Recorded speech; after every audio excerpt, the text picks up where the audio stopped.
Hey, this is Sean Perry with Vintage Rock, and I'm here with drummer from Mountain, Corky Laing. How you doing, Corky? Doing good, Sean. This is a good night. And I think in this kind of situation, and it's wonderful that you can, associate drummers with bands. In this case, everybody's independent. These drummers are all here apart from their bands, which is kind of interesting. And there's a personality that comes out of them that I think could be, if you don't want me jumping ahead, could be hidden behind the drum set. So when they come out here and we all talk, it's really great. There's no non-inhibited. Now, a lot of the guys I'm talking to here, of course, they were influenced by John Bonham, but he was more of a contemporary of yours. Yeah, I mean, let's put it this way. We were on the road exactly the same time when they broke. We hit the road at 69, and that's when they started. We played the Fillmore with them.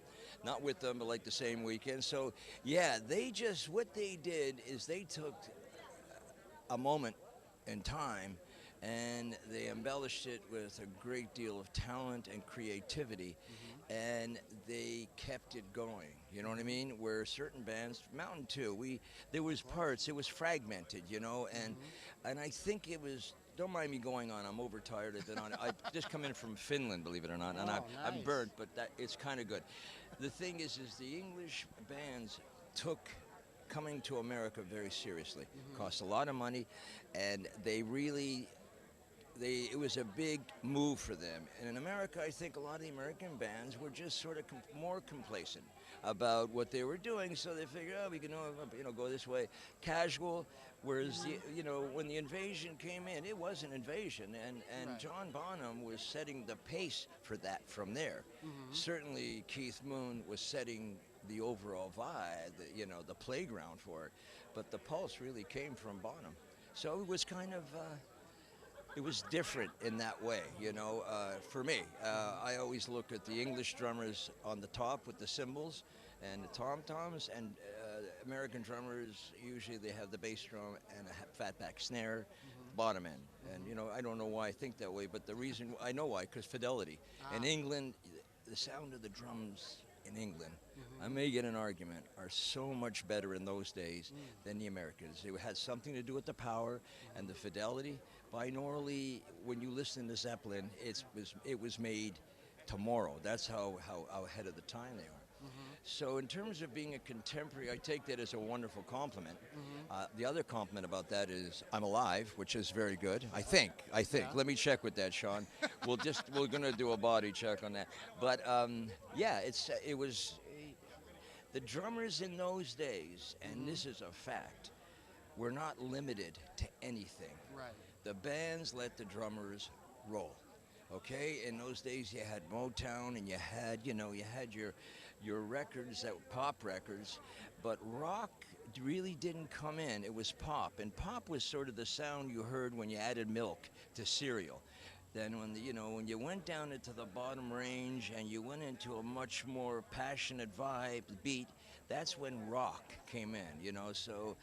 For me, that's what you're talking about when you talk about contemporaries. I like to think that I was there from that transition from pop into the rock. Yes. That was a lot of fun. And drummers were not limited. It was like, as long as you showed the band where one was, that's really what they wanted. And Keith Moon had a little problem with that. But no, what I'm getting at is big difference in the atmosphere of the bands, jam bands and stuff.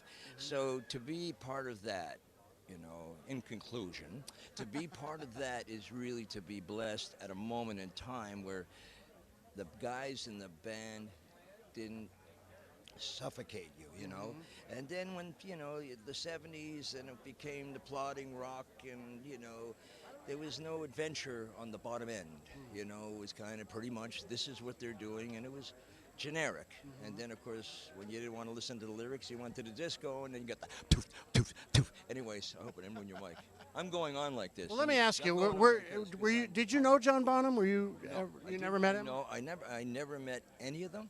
But keep in mind, for me, I was like in my daycare center comparatively, in that I was, and I was, believe it or not, shy. And people like Ginger Baker and my heroes, I never really wanted to be friends. I didn't want to get a casual, familiar attitude. They were up there, and I was down here, and I wanted to keep the bar up there. The only person that I really became close with through a series of wonderful parties was Keith Moon. And then I went to, I mean, we hung out. I went to his house. Because Mountain was, and yeah. Leslie, I know, was close with those guys. Very close. Like, yeah, they loved Leslie, and Leslie played on, you know, right, a lot played of on Who's Next. Yeah, and Peter Townsend loved him, and I think I caught a picture of Leslie kissing Keith, and I think there was tongue. Oh, I think there's tongue in there. I don't know, Sean. You think, but anyways, here's the problem: is they're not here to celebrate this, but they're here.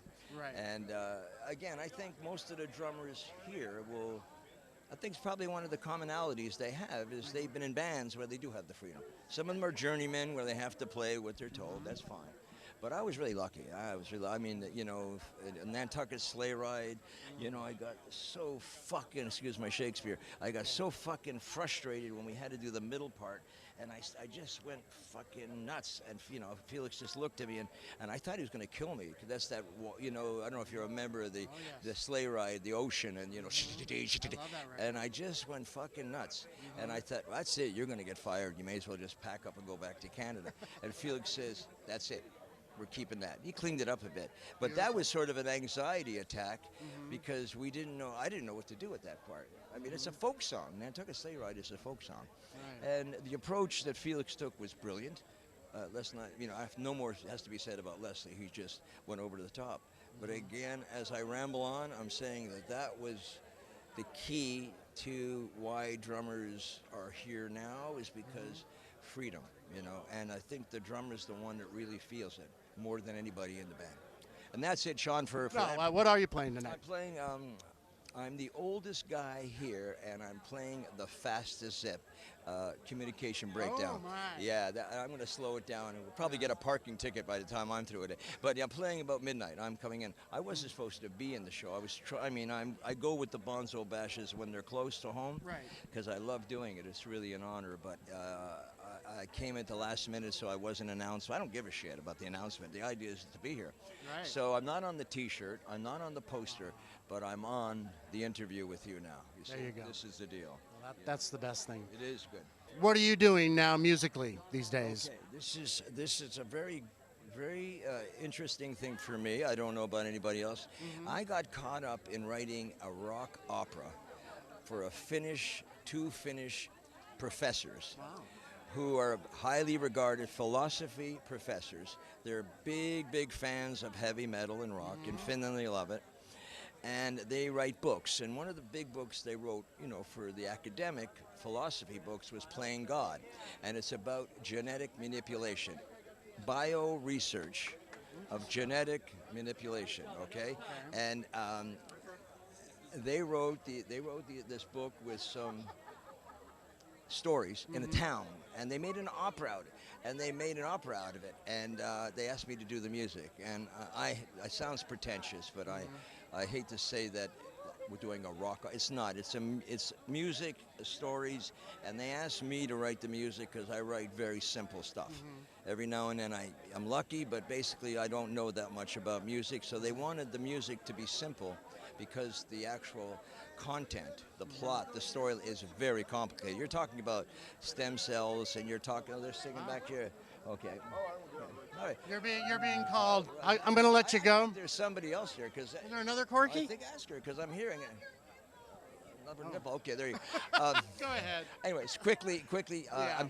So I've been working here for a couple of years on this rock opera, and it was very challenging. And it's called Playing God, the musical, and we did a show in Paris, and we did a show in Basel, Switzerland, sort of like a preliminary workshop, and we're doing a week in March, a whole week at this opera theater, and we'll see how it goes. It's really kind of I'll give you a CD, and you tell me, and if you don't like it, give it back, okay? No, I'm just kidding. I'm just saying, no, it's really, for me, it is. It's very challenging, and I spent a lot of time on it, and I learned a great deal. At the same time, I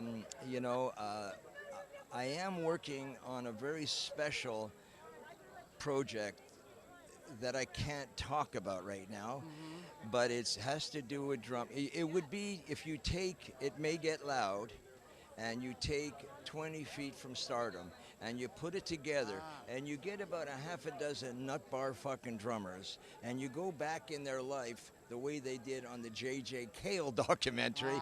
You get the sincere depth of it. That sounds like There's the kind of documentary I there's a wanna see. company in Canada that asked me to quarterback it and get the right personalities, you know, to come in there for the right reasons. It's not a drum lesson at all. It's the other side. It's about the bass player talking about the drummer, truthfully.